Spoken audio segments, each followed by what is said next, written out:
for Dawson if you happen to know who Dawson is. I would like to thank a few groups with us here tonight, especially the Marywood Dominicans who founded the school in 1886 and who've been with us ever since, and they're wonderful. We're happy to have them here, and I see a few of you folks out there. Also, the large contingent of the Sisters of Mary, Mother of the Eucharist, have come over from Ann Arbor, the Franciscan Sisters of the Eucharist, some leaders from our West Michigan Homeschool Co-op, and superintendents, Catholic school teachers from this part of Michigan and even beyond. Really appreciate having you all here tonight, and we hope that you keep taking a good look at Aquinas. So thank you very much. I'd like to now turn things over to Father Jim Chelish. Father Jim is pastor of St. Thomas Parish, which is right next door to Aquinas College here, and he's also chairman of the Catholic Studies Advisory Board, and he's going to deliver our invocation for us. Thank you.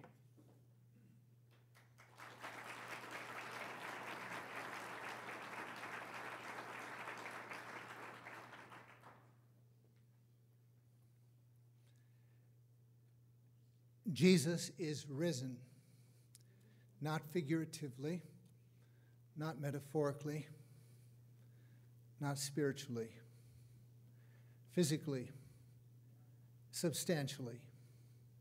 Let us bow our heads in prayer.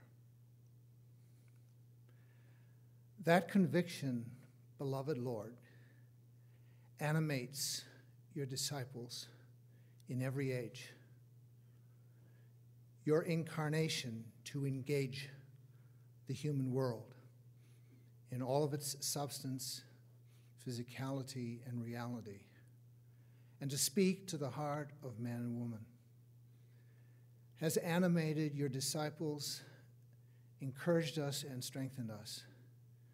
And it has defined our religion as one that refuses to leave the substance of our world unchanged. Faith speaks to, embraces, and its grace transforms the world. And animated by that conviction, we seek to serve you and our fellow human beings in the hope that you have laid open for us. We pray that you will bless this evening. We thank you for the safe arrival of George and his safe travels and passages to all those places you have ordained for him to touch and serve. We ask that you bless our homes and families with the peace of God, that you would bless our human community with mutual respect for the integrity of each and of all. And we commend to you these moments this evening, that you might speak to our minds, stir our thoughts, not just to be able to think about these things, but to gather them up into this mission to effect a difference in our world. We offer this prayer to your beloved Father and ours in your name and in the power of your Spirit, who are Lord, now and forever. Amen. It is my privilege, it is the community's joy to welcome to the podium now President of Aquinas College, Dr. Juan Olivares.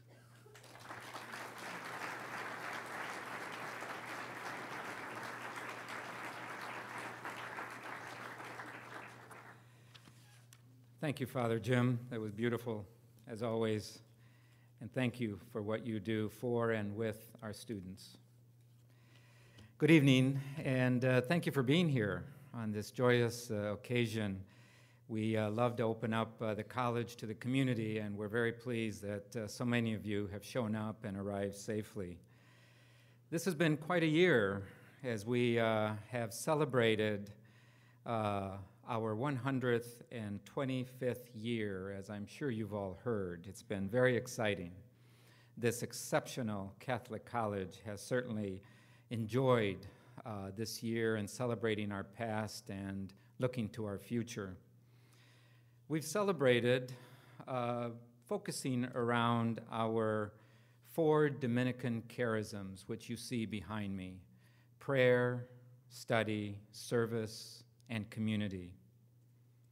This is the third series of presentations that we've hosted that's focused on the charism of study.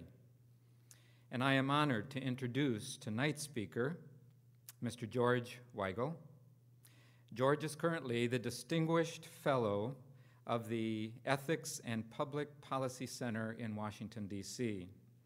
He is a native of Baltimore, Maryland, and received his bachelor's degree at St. Mary's Seminary College in Baltimore and his master's degree at St. Michael's College in the University of Toronto. He is a scholar and an author of over 20 books and many essays, co-op columns, and reviews, many opinions in journals and newspapers. And I know many of you have told me you've read some. His weekly column, The Catholic Difference, is syndicated in 60 newspapers around the U.S. He's also a frequent speaker on television and radio and serves as Vatican analyst for NBC News. I'm sure you've seen him on that. Mr. Weigel has been awarded 13 honorary doctorates and many honorable awards. He serves on the board of directors of several organizations dedicated to human rights and the cause of religious freedom. George and his wife Joan have 3 children and 1 grandchild and live in North Bethesda, Maryland. It is truly an honor to have him here on Aquinas' campus, this distinguished Catholic theologian and one of America's leading intellectuals. Please give a warm welcome to Mr. George Weigel.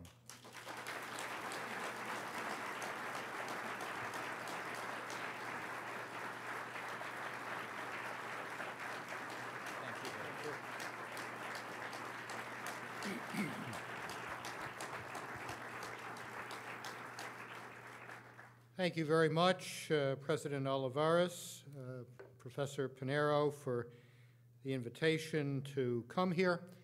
And thank you to all of you for coming and for your interest in the future of Catholic higher education, our topic tonight, and particularly your interest here in the future of this institution as it marks its 125th anniversary and looks forward to many, many more years and decades of service to church and society. The topic I was asked to speak about tonight, Blessed John Paul II, Ex Corde Ecclesiae, and the future of Catholic higher education, really begins with John Paul II himself. As many of you know, I had the privilege of knowing John Paul II personally for over 15 years and spent some 15 years between 1996 and just last year completing a 2-volume biography of the late Pope. He was a man of many, many parts, some of which we could perhaps discuss after my presentation tonight. The one I want to focus on at the beginning is his deep and abiding reverence for higher learning.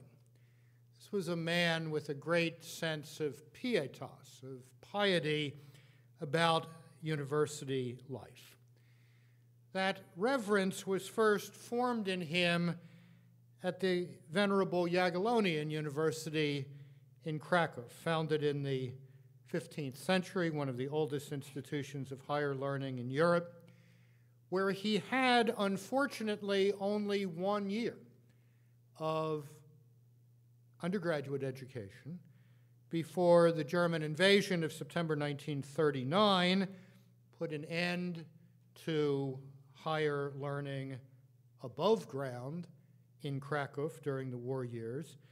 Indeed, young Karol Wojtyła, this young man with a deep sense of piety for learning and for learned men and women, would watch on November 6, 1939, as 144 members of the faculty of the Jagiellonian University were arrested by the Gestapo and taken to the Sachsenhausen concentration camp, where many of them subsequently died. That piety for higher learning deepened in Karol Wojtyła during his years as an undergraduate, underground student in Krakow during the war, as the Jagiellonian University reconstituted itself as an underground institution of higher education, and was deepened further in the struggle for theology in the post-war Jagiellonian University during the first decade of the communist period in Poland, a battle that was lost in 1954 when the theology department of the Jagiellonian University, which in fact was the original unit of the university, was shut down in what John Paul II always regarded as an act of historical and cultural vandalism. That deep and abiding reverence for higher learning was furthered in his own work as a university professor at the Catholic University of Lublin in East Central Poland, where he taught between 1954 and 1978. The Catholic University of Lublin was a remarkable place during the post-World War II period. It was once described to me by one of Wojtyła's colleagues, Professor Stefan Swiarzowski, as the only place between Berlin and Seoul, South Korea, where philosophy was free. It was an oasis of truth in a desert of mendacity and lies. That made it a place with a very special intellectual edge to it. And living on the edge in that kind of a circumstance honed Karol Wojtyła's reverence for higher learning and for institutions of higher learning. This pietas, this reverencia, is evident, I think, throughout Ex Corde Ecclesiae, which John Paul II signed on August 15th, 1990, the solemnity of the Assumption. It's evident where the Pope writes in that apostolic constitution that the Catholic institution of higher learning should be the repository and defender of, quote, a kind of universal humanism dedicated to the study of all aspects of truth in their essential connection with the supreme truth, who is God. This link between the human search for truth and the supreme truth, who is God, was not, John Paul II insisted, a burden, nor was it a barrier to free inquiry. Why? Because all true knowledge is a reflection of Christ the Logos, Christ the Word through whom all that is came into being, and who, as John Paul wrote in Ex Corde Ecclesiae, who alone is capable of giving finally and fully that wisdom without which the future of the world would be in danger. This conviction about the relationship of the truths we come to know through study, through that truth who is the Trinitarian God, was something I often explain to audiences as something like, in the mind of John Paul II, the relationship of iron filings to a magnet. As iron filings are inevitably attracted to a magnet, all truths from whatever source, mathematics, the hard sciences, the life sciences, literature, philosophy, theology, music, the plastic arts, all truths from whatever source, if they are genuinely true, incline towards point us towards in their distinct ways. That truth, capital T, who is the Trinitarian God. Therefore, Catholic higher education can be broadly ecumenical and interdisciplinary in its search for the truth because of that calm confidence that whether the truth comes from Emily Dickinson or René Descartes, a little less likely from Descartes than Emily Dickinson, Aquinas or Plato, it's going to incline us towards that capital T truth that is the Trinitarian God, who alone, to quote Ex Corde Ecclesiae again, is capable of giving fully that wisdom without which the future of the world would be in danger.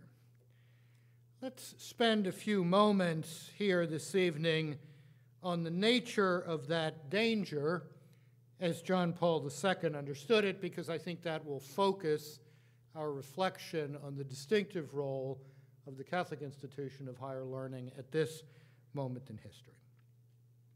During the Second Vatican Council, Karol Wojtyła, then the Archbishop of Krakow, a man of a very active mind who could not simply sit in St. Peter's Basilica listening to gusts of Latin rhetoric 6 hours a day, but had to be working on something, began to sketch out what became his most comprehensive philosophical work, Osoba I Czyn, in Polish, Person and Act, which was published in 1969. His description of that project in a letter to the great French Jesuit theologian Henri de Lubac, written shortly after the council, is instructive. Archbishop Wojtyła wrote Father de Lubac, "I devote my very rare free moments to a work that is close to my heart and devoted to the metaphysical sense and mystery of the person." And in his script, person is all capital letters. It seems to me that the debate today is being played out on that level. The evil of our times consists, in the first place, in a kind of degradation, indeed in a pulverization of the fundamental uniqueness of each human person. This evil is even much more of the metaphysical order than of the moral order. To this disintegration, planned at times by atheistic ideologies, we must oppose, rather than sterile polemics, a kind of recapitulation of the inviolable mystery of the human person. That's Wojtyła in 1967. That theme, the idea that the very idea of the human person was being pulverized and disintegrated, had preoccupied him for the better part of a decade. During those years of teaching at the Catholic University of Lublin, specifically in the 1956-1957 academic year, Karol Wojtyła taught a graduate course in philosophy dedicated to a close reading of two men you would not expect to have been high on the hit parade of Polish philosophy in the mid-1950s, namely David Hume and Jeremy Bentham. With Hume, Wojtyła and his students explored what happens when, like David Hume, you drive a wedge between reality and morality such that the moral life is no longer anchored in reality, but disappears into the realm of radical subjectivity. The link to Bentham is that what Wojtyła and his students came to understand is that what you then get next is utilitarianism. Utility, not dignity, becomes the criterion by which we measure the value of the human person. Is this person useful or useless? Is this person contributing or burdensome? All of these words that have become so much a part of our public vocabulary result, in his view, in John Paul II's view, settled in the mid-1950s, from this kind of pulverization and degradation of the idea of the human person. Not, interestingly enough, for Marxism. He knew that was on the way out. He knew that was on the way out. The utter implausibility of the Marxist reading of the human condition meant that it would not have, in his view, staying power over time.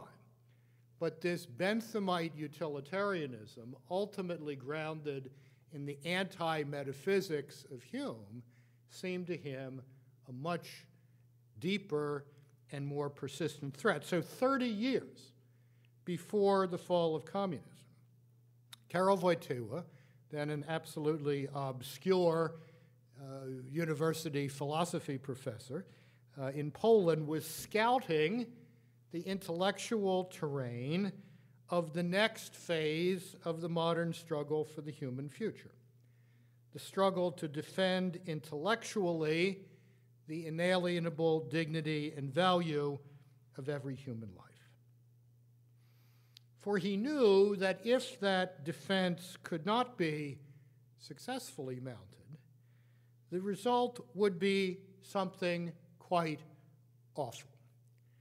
It would not be, in his view, the totalitarian dystopia of George Orwell's novel 1984, with which he was, of course, quite familiar from the communist experience in Poland. Rather, what would come out of this Benthamite utilitarian degradation of the human person to a criteria of utility would be a kind of soft totalitarianism, the soft totalitarian dystopia of manufactured and genetically manipulated humanity that we find in the other great mid-20th century dystopian novel, Aldous Huxley's Brave New World. I hope the members of the English department will forgive me for saying tonight that I don't think Huxley was much of a novelist. It's a pretty wretched book, qua novel. But he was a genius at seeing into the darker possibilities of a dystopian future for the Western world. And by that genius, I mean not just that Huxley in the late 1920s, 30 years before James Watson and Francis Crick, saw the possibility of a new and dehumanizing biotechnology a quarter century before Watson and Crick discovered the double helix structure of DNA, the scientific breakthrough that made modern genetics. Huxley also saw that how this power, uncoupled from the deep truths about the dignity of the human person, including the deep moral truths embedded in the world and in us, would inevitably lead to a culture of manufactured happiness, manipulated by a seemingly benign, but in fact totalitarian political authority. I think the key passage in Brave New World, where the genius of Huxley to see this looming danger is most powerfully captured, comes when one of the 6 world controllers, a fellow named Mustafa Mond, is deciding whether an academic paper can be published. Let me take you all back to high school English class and read this section of Brave New World. A New Theory of Biology was the title of the paper which Mustafa Mond had just finished reading.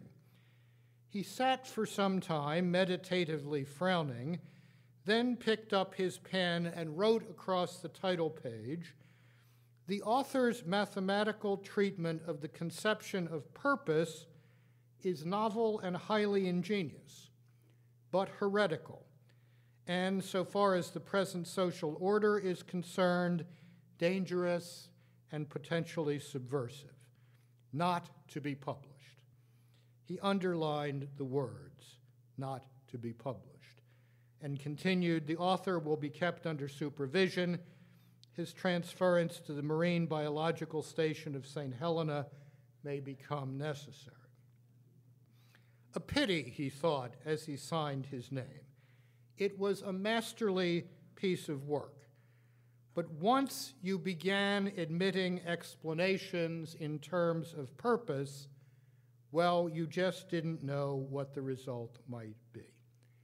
It was the sort of idea that might easily decondition the more unsettled minds among the higher castes, make them lose their faith in happiness as the sovereign good, and take to believing instead that the goal was somewhere beyond, somewhere outside the present human sphere, that the purpose of life was not the maintenance of well-being, but some intensification and refining of consciousness, some enlargement of knowledge, which was, the controller reflected, quite possibly true, but not in the present circumstance admissible.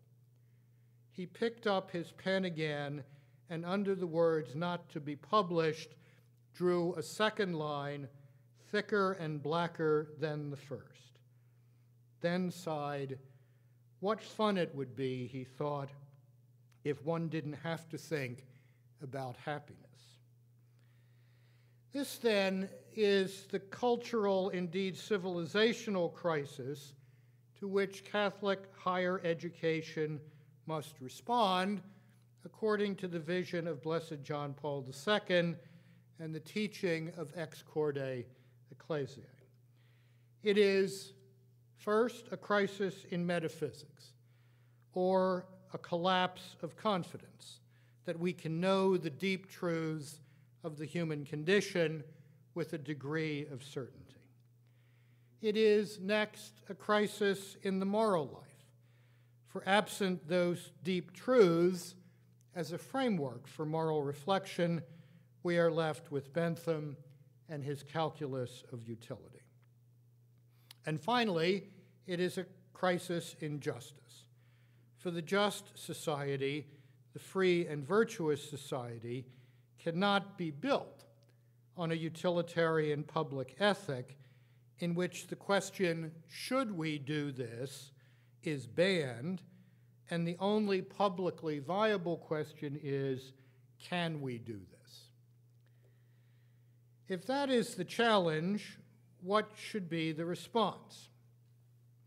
Well, in a word, let me suggest that the response must be for the Catholic institution of higher learning in the 21st century to be countercultural, to be part of the culture-forming counterculture that is the Catholic Church of the post-Vatican II period. I and others have come to call this new mode of being Catholic evangelical Catholicism. It is the Catholicism that is being born out of a century and a quarter of Catholic reform that began with Leo XIII. A reform that continued in the Catholic intellectual revival of the mid-20th century, a reform that was focused through the prism of the Second Vatican Council, and that has been given an authoritative interpretation by the pontificates of John Paul II and Benedict XVI, two men of genius who were also men of the Council. This evangelical Catholicism, this deliberately culture-forming counterculture, is slowly and sometimes painfully replacing the counter-Reformation Catholicism in which everyone here over 30 or 40 years old grew up. And in that replacement, the institutional maintenance Catholicism of the past 4.5 centuries is slowly giving way to the mission-driven Catholicism of the future.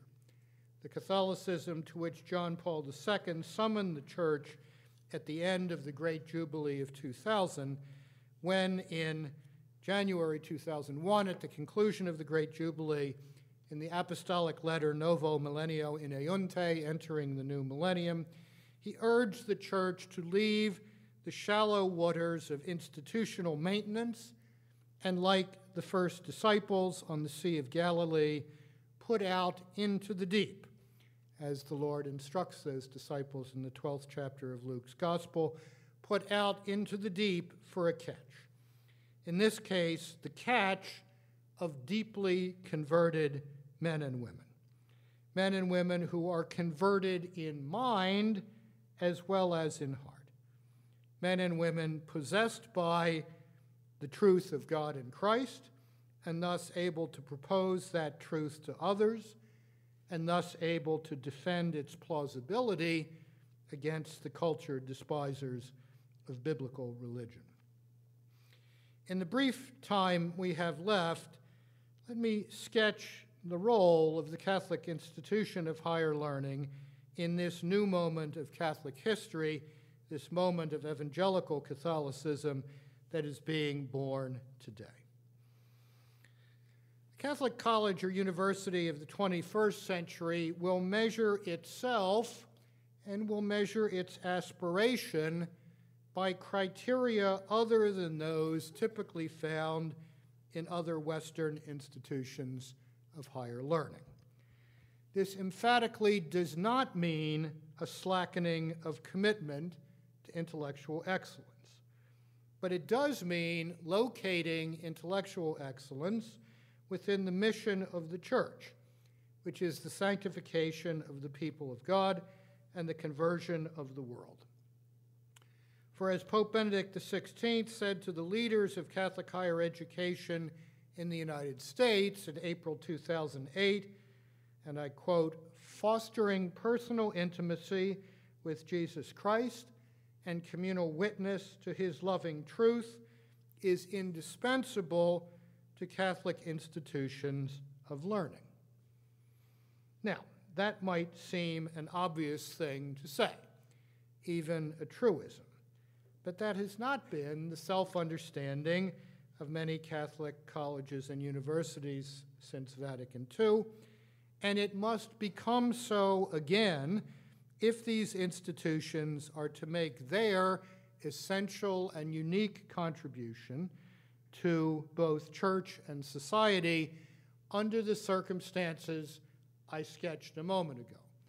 A society increasingly hostile to the truth claims of biblical religion, and a culture that acts as an antidote to Christian faith.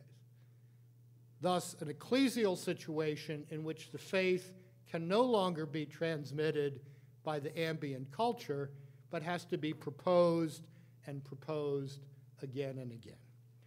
Or to put the matter bluntly, Catholic universities that sponsor productions of the Vagina Monologues and whose student life offices encourage LGBTQ clubs, but which do not require their students to take courses in Augustine and Aquinas, or to read and absorb Lumen Gentium and Dei Verbum, the dogmatic constitution on the Church, and the dogmatic constitution on divine revelation of Vatican II, have not begun to grasp the unique nature and mission of a Catholic institution of higher education.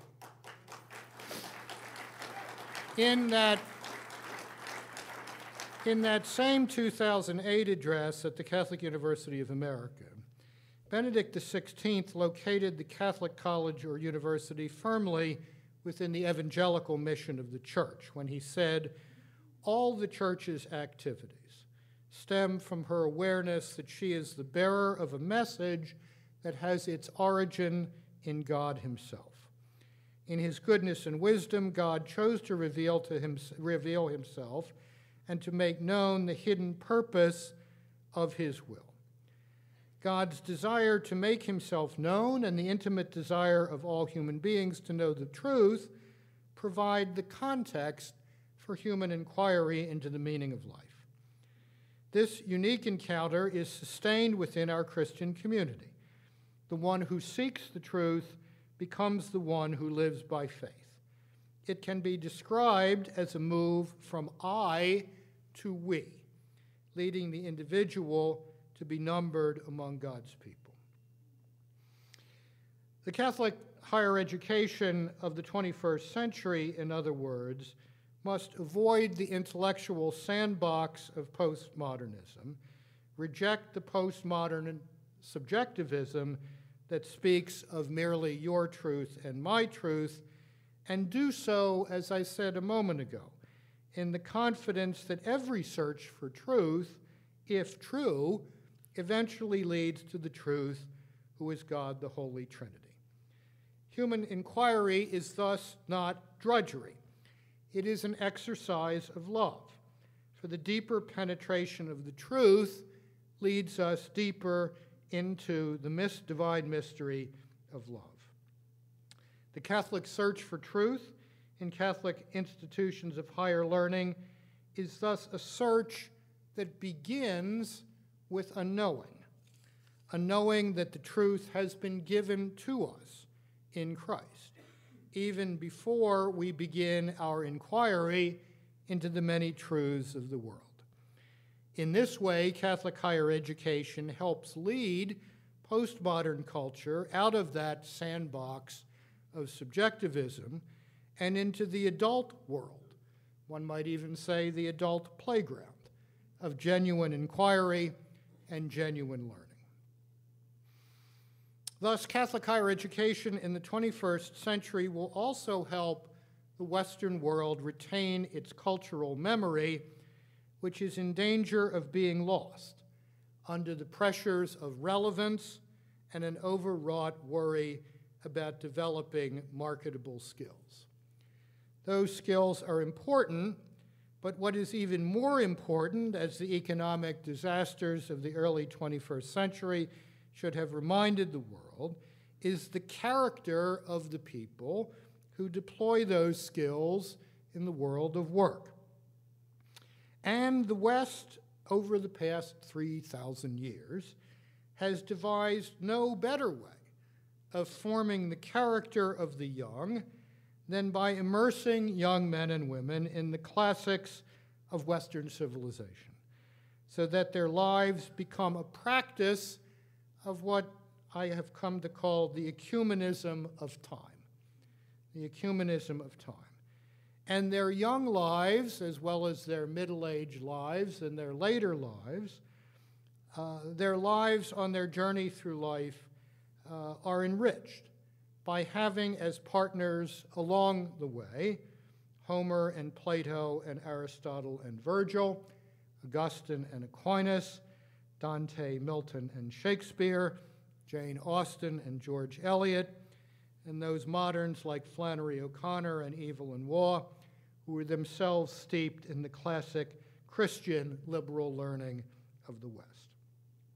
The curriculum of Catholic colleges and universities of the future, then, in my view, responding to the distinctive circumstances of this moment, will thus lay heavy and required stress on an encounter with the classics, including that classic of biblical religion, the Bible. That'll go over well at Calvin College, too. Curriculum, though, will not be the only distinctive marker of an evangelical Catholic college or university in the 21st century and beyond. Mode of life on campus, regular availability of the sacraments, an active, catechetically engaged campus ministry, and ample opportunities to serve society. All of these will distinguish the Catholic institution of higher learning from the debaucheries described, and I'm afraid not exaggerated, by Tom Wolfe in his novel, I Am Charlotte Simmons. Thus 21st century Catholic colleges and universities built according to the vision of Corde, Ecclesiae will sponsor study abroad programs specifically aimed at deepening their students' appreciation of the history of Christian culture. Similarly, these Catholic campuses will bear witness, especially, I might say, in their chapels, to the truth stressed by Hans Urs von Balthasar and Benedict XVI, namely that beauty is a privileged path to faith in the postmodern world and a means of opening up deeper reflection on the true and the good, and ultimately on the glory of the Lord. 1 year after Aquinas College was founded, the American Protective Association was founded. The American Protective Association was an irrationally and virulently anti-Catholic organization that had a considerable impact on American public life in the 1890s and the first decades of the 20th century. So right from the beginning in the history of this school, it has been involved in something of a culture war. Yet the challenge today, it seems to me, is even greater. For the very notion of truth is held in contempt by much of the early 21st century in its high culture, and the result of that contempt for the very notion of truth, as Benedict XVI has warned for a long time, is the attempt to impose on all of society through coercive state power a dictatorship of relativism, of which the recent HHS contraceptive mandate is but the most egregious example in our recent national life. The high culture in which we live today thinks that Pontius Pilate was a very clever fellow when he asked, as we were reminded last Friday, truth, what is truth? The high culture in which we live imagines that that question is a conversation stopper. We know, or we ought to know, in Catholic institutions of higher learning, that that question, which can be asked sincerely, is a conversation starter. And we can ask that question as a conversation starter because of that creed we recite on Sunday, because of our confident foundation in the truth that is the triune God revealed in Christ. Thus, the difference Aquinas College and other Catholic institutions of higher learning can and must make in these times is to reaffirm the human capacity to know the truth of things, and in knowing and being grasped by the truth that is the Trinitarian God. Aquinas College and other Catholic institutions of higher learning will make their unique contribution to securing the foundations of liberty and justice for all, and to reaffirming the dignity and value of every human life. Thank you.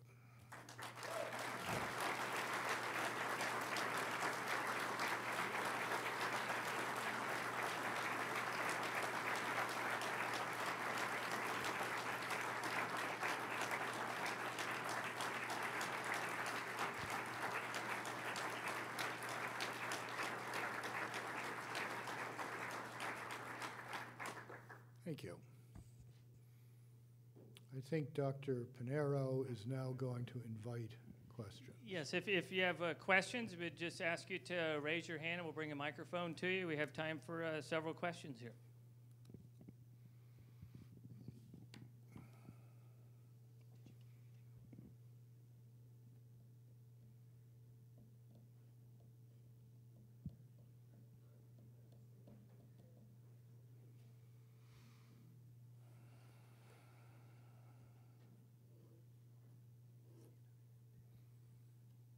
Mr. Weigel, so how do you propose that a Catholic college, one that, as you put it, has vagina monologues and LGBTQ clubs,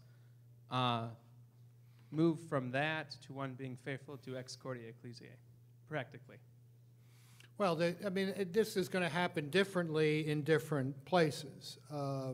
I look at a university like the University of Notre Dame, small school down the road there in the wilds of northwest Indiana, occasionally plays football.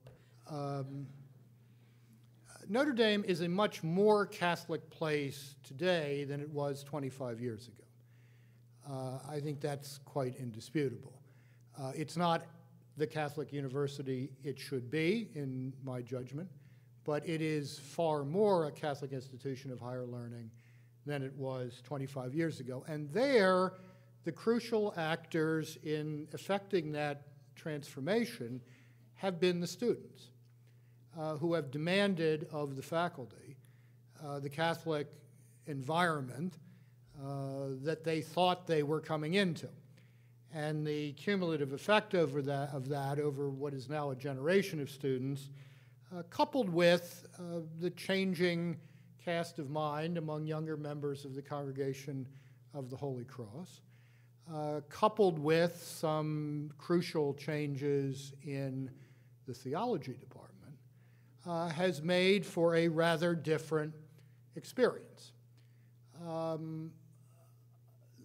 There are probably some Catholic institutions of higher learning that are lost in the sense in which I'm describing a Catholic institution of higher learning. They're lost because the board simply not only does not get the vision, but rejects the vision, and has so deeply imbibed the ethos of the surrounding higher education culture that it can't see what I described as the sandbox of postmodernism. 20 years ago, I was speaking with a professor at Georgetown, America's oldest Catholic institution of higher learning, founded by John Carroll, the first Catholic bishop of the United States. And I said to her, let me understand what you imagine Georgetown to be. You want this to be Amherst with values, right? And she said, yeah, a big smile on it. Yeah, that's right, you know, Amherst with values. And I said, but what's the source of the values? What's the source of the moral truths on which you're going to build Amherst on the Potomac here? And there was no answer to that. I wasn't trying to be clever. I was simply trying to understand the cast of mind here.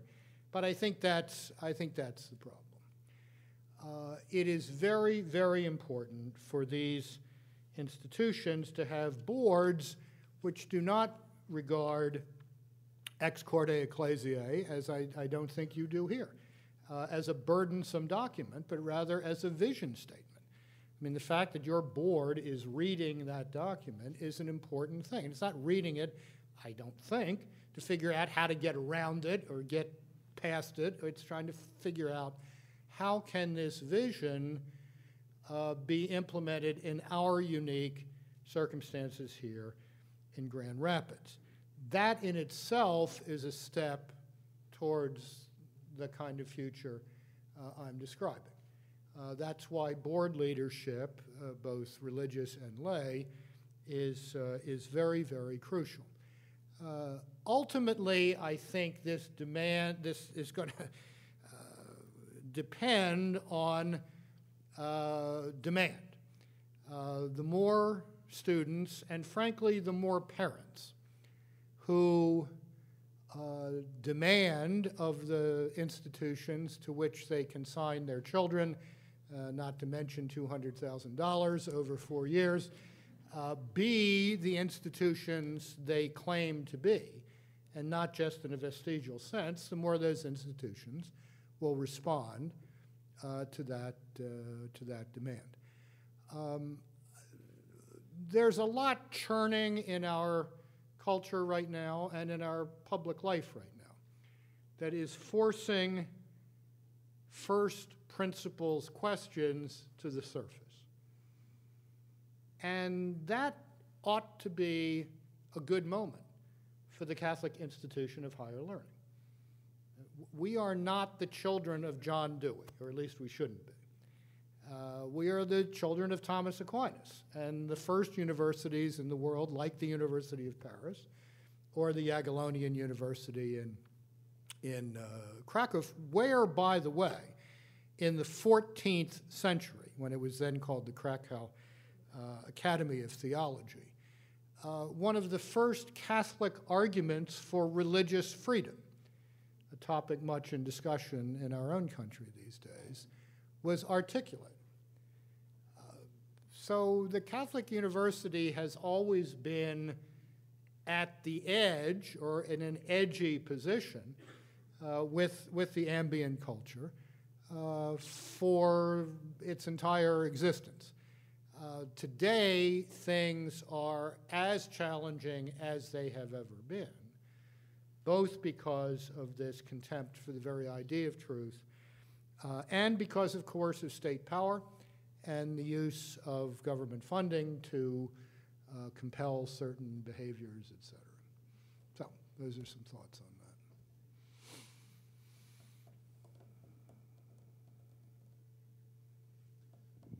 Mr. Weigel, as a school administrator, to listen to some of your thoughts on the classics really makes me question, where do you come up with those professors of the classics? Because it seems like there's been such a barren wasteland in education as it relates to the classics. In your work, have you identified, are you familiar with particular areas or universities that are turning out professors of the classics? Where you can steal people from, right. That's right. Well, I'm a secondary school administrator. I have 3 kids, as President Olivares said in introducing me, 2 girls and a boy. The 2 girls are both graduates of the University of Dallas. One was a philosophy major, the other, I think we had some cheering from the peanut gallery over here. The other was a drama major. The philosophy major went on to do an MD at Hopkins, and the drama major went on to do a master's degree in fine arts at New York University of Fine Arts Education and theater education, particularly for at-risk kids. So I know in my own family how what I think is objectively the most demanding undergraduate core curriculum in the country, not just in Catholic schools, but now tougher than the University of Chicago or any comparable place, produces people who can do anything. And they seem to have not a lot of trouble finding the faculty to teach that very tough core. And there are 4 semesters in the Dallas core curriculum of what are called literary traditions in typical undergraduate Gespracht, Lit Trad 1, 2, 3, and 4. Lit Trad 1 and 2, which is your entire first year, and everybody takes this. I mean, nobody gets out of this. Everybody takes this, is all of the Iliad, all of the Odyssey, all of the Aeneid, all of the Divine Comedy, all of Paradise Lost, and one modern poet, Eliot or others. That's the first year. At the end of 2 years of that, which includes, and here's why I mentioned study abroad, because I think it's terribly important. Everybody, most everybody, spends 1 semester of their Dallas sophomore year at the Rome campus, where the core curriculum continues. This is not a vacation. It's the core that you would have taken, plus a required course in art and architecture, called by several generations of undergraduates art and architorture. At the end, here's the point. At the end of those 2 years, you come back to Irving, Texas, not exactly the garden spot of the Western world, but you come back there thinking of yourself as the legatee of a civilization, because you've been immersed in its greatest human artifacts, literarily, philosophically, theologically, aesthetically. And that does something to you. Now, I think it's hard to find people who can handle Greek and Latin competently these days. So a lot of this teaching of classics is going to be in translations. But that's okay. I mean, we've got, of the greats I just mentioned, we have more than adequate modern translations with terrific notes. When my girls were reading the Divine Comedy, they actually used a different translation, but I gave both of them a complete set of Dorothy Sayers, Lord Peter Wimsey, mystery writer. Well, Dorothy Sayers was a great Dante scholar. And Dorothy Sayers' notes in the back of her Dante translation are a brilliant course in fundamental Christian theology. So, I mean, there are ways that all of this works together to give you a sense of your own dignity, which then compels you to want to defend the dignity of others. So you're injecting that anti-totalitarian vaccine through an encounter with the greats. I think you can find people to teach this stuff and who would be eager to find a welcoming environment in which to do it. John, are you recognizing the hands here? You got 4 people over here who want to get in. You had mentioned here tonight and in your readings and so on how culture, and certainly the view of Blessed John Paul, culture takes primacy over politics and economics. Right.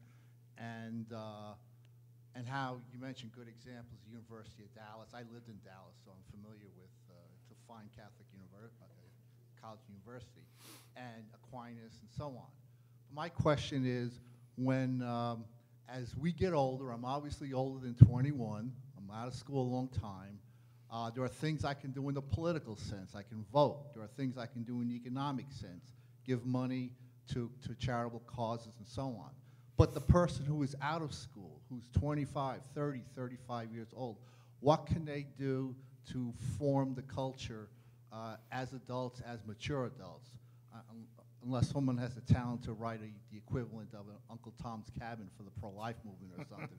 What are some examples, and how would you address that? Well, certainly the most challenging and most urgent culture-saving enterprise of the present moment in history is to hold the family together, to reaffirm marriage as the stable bond between a man and a woman for the raising of children, to raise children in that understanding. There are any number of hard anti-family currents running in the Western world today. So, you know, those of you who are husbands and wives and moms and dads, you have a very big job on your own right there.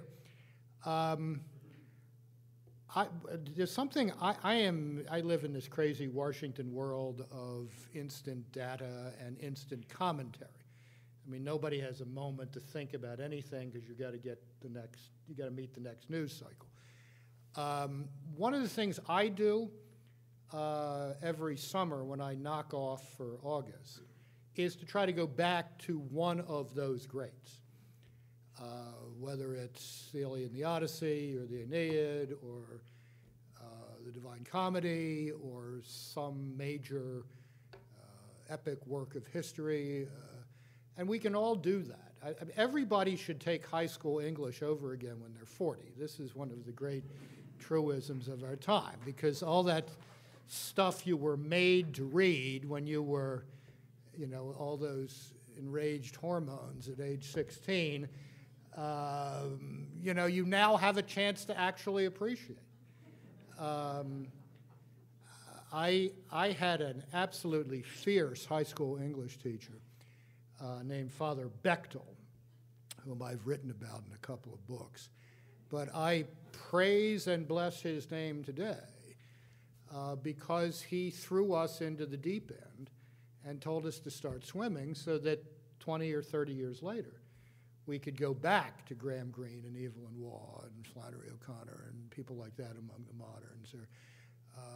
I read all of George Eliot one year, having not done that since high school, having not done a George Eliot since high school. You can do the same with Dickens, you can do the same with Shakespeare, obviously. My dear friend, the late Father Richard Newhouse, used to read all of Shakespeare about once every 4 summers.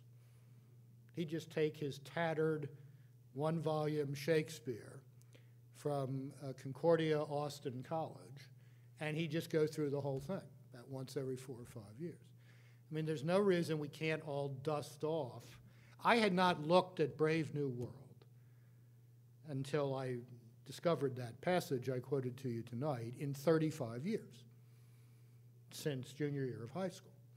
And I dug out my tattered Brave New World, and I read the first chapter, which is the central London hatchery and whatever chapter, and I thought, my God, this is going on right down the street.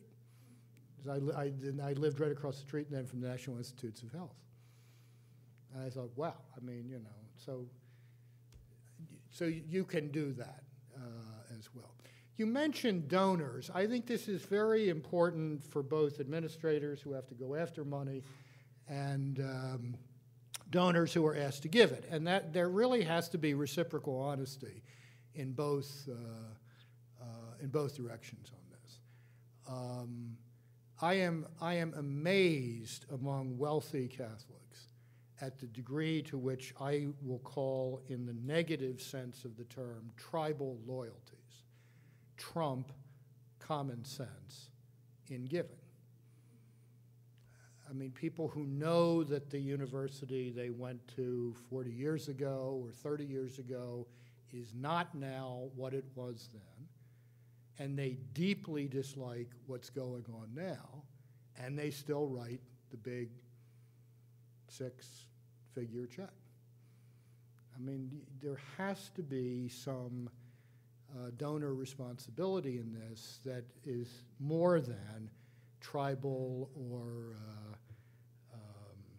the old school tie.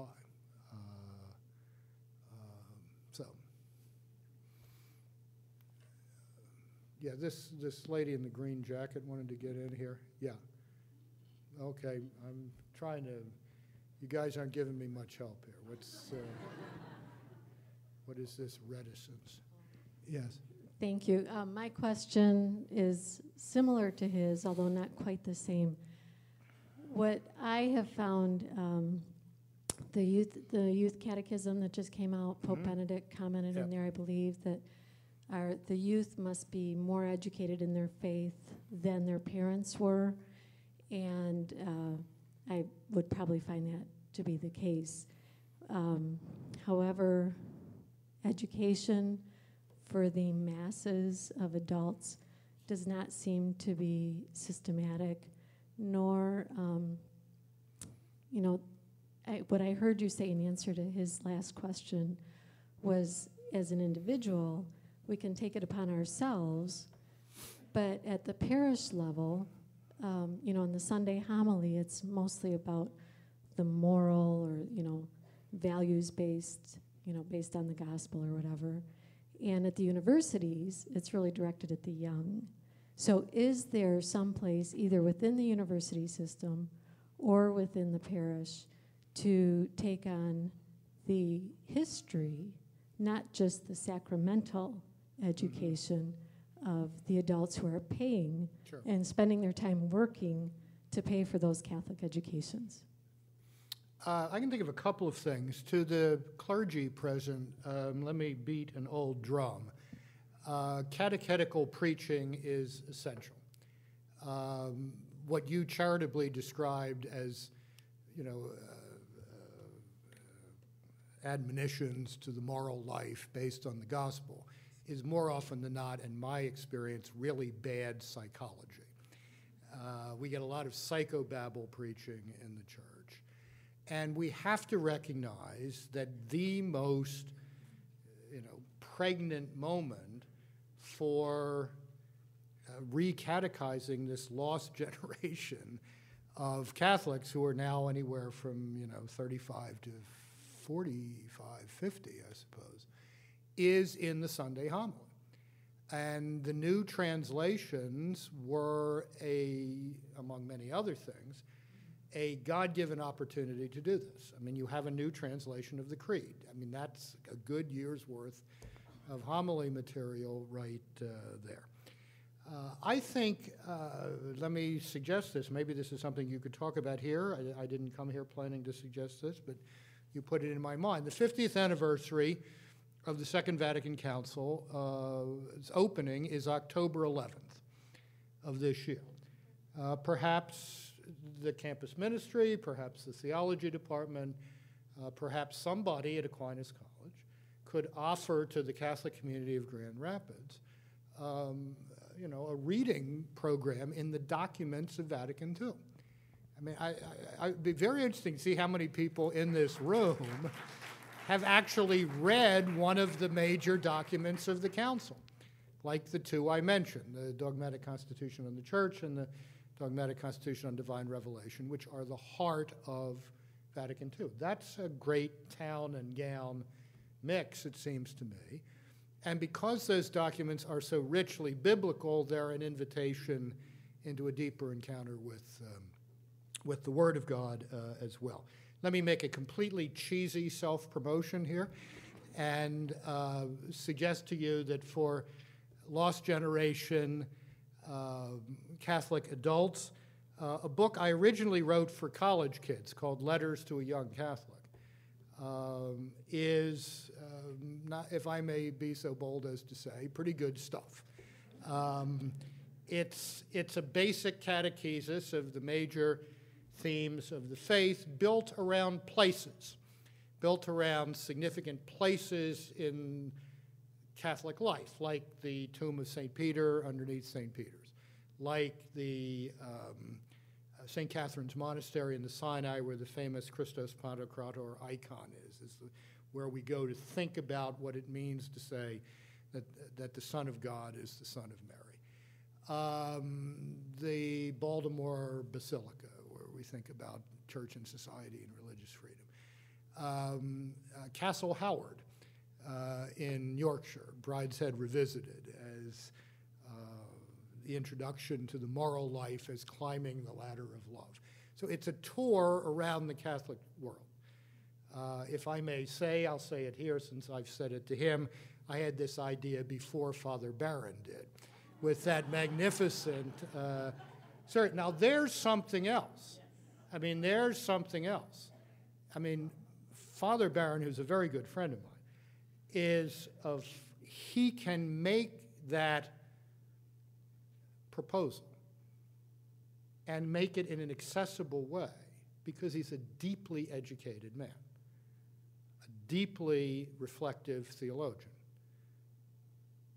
That series is another town and gown opportunity, it seems to me.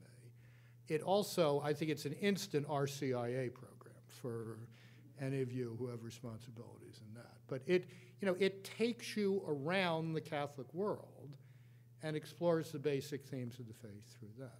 So I think those are the things we can do with that.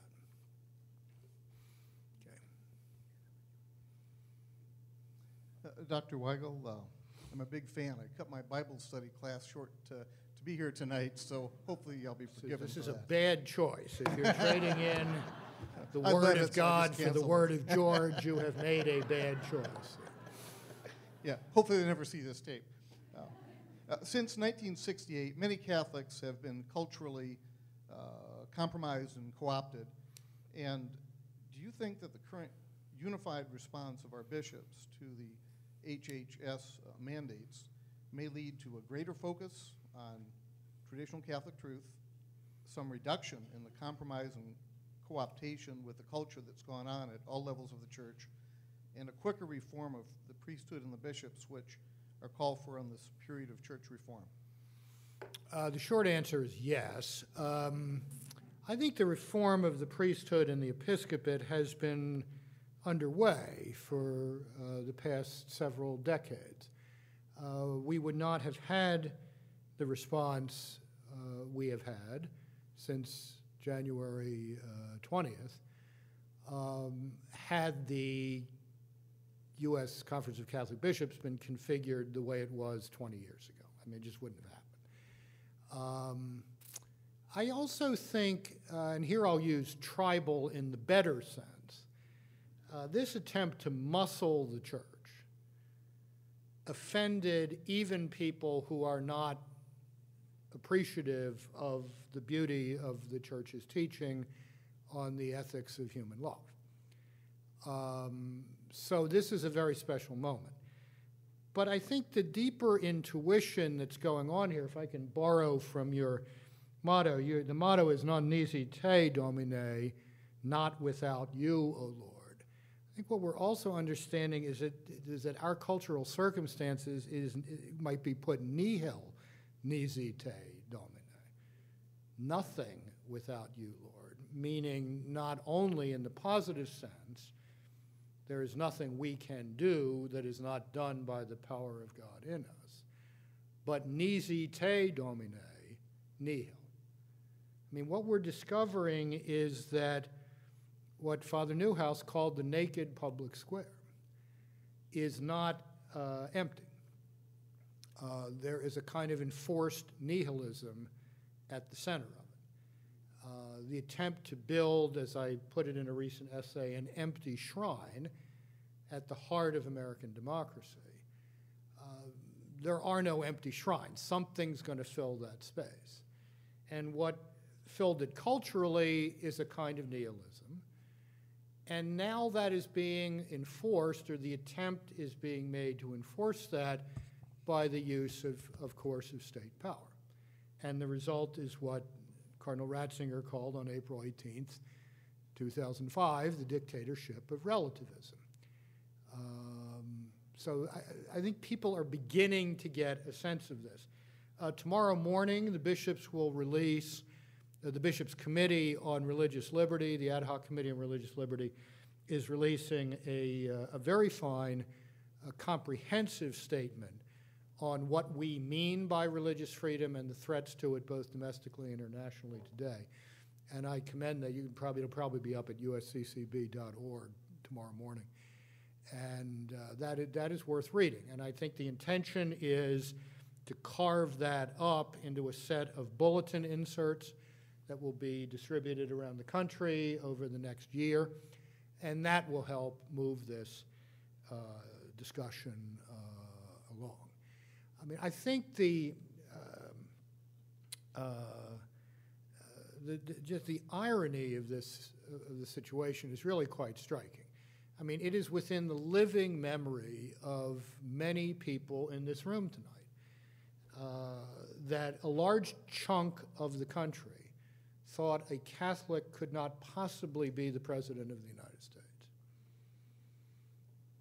And today, in terms of institutional weight and coherence intellectually, it is the Catholic Church that is the principal defender of the ideas on which the American democratic experiment was rooted and must be rooted in the future.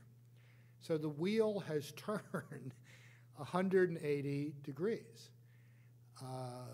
The great Father John Courtney Murray saw this coming 50 plus years ago when he asked who still held those truths to which Jefferson alluded in the Declaration of Independence. Who still held to those foundational moral convictions? And who could defend them intellectually? I mean, it's one thing to say, yes, I believe right to life, liberty, and the pursuit of happiness or virtue. But can you defend that in a coherent and compelling way? And Murray said the American Academy has lost the capacity to do that, precisely because it had Bentham via Dewey become utterly pragmatic in the philosophical sense of the term in its cast of mind. So where were the truths still held in their, pardon the phrase, metaphysical depth or ontological depth? I mean, in the deep truths still understood as such. It was, he said, the Catholic community. So we can't say that we weren't warned 50 years ago that we were going to be in this position. But, you know, here we are. So let's see what we can make of it. It's a great challenge. But it's great. There's nothing more invigorating than fighting the good fight for the right things, with the right ideas, with the right people. So I commend that thought to you, as I think we're going to declare it an evening right now. Thank you all very much.